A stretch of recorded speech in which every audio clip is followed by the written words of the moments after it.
चित्रपटसृष्टीतील दिग्गज अभिनेते आणि दिग्दर्शक भाग्यराज यांचे निधन झाले आहे।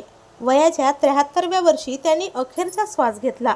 भाग्यराज यांचे निधन हृदयविकाराच्या झटक्याने झाल्याचे समोर आले आहे। भाग्यराज हे एक असे फिल्ममेकर होते ज्यांनी सुमारे 5 दशके उत्तम करिअर घडवले। चित्रपटसृष्टीला आपल्या योगदानाने मोठी प्रसिद्धी मिळवून दिली। त्यांच्या निधनाने सिनेसृष्टीमध्ये मोठी हळहळ व्यक्त केली जात आहे।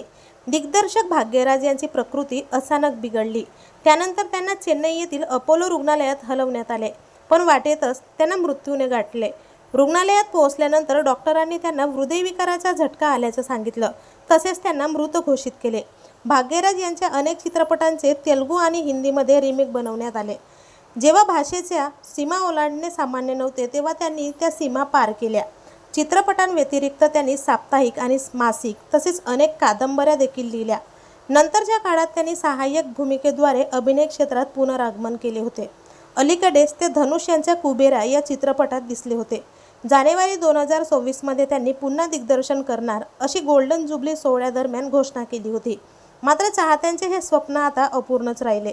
त्यांच्या पश्चात मुलगा, मुलगी आणि पत्नी असा त्यांचा परिवार आहे।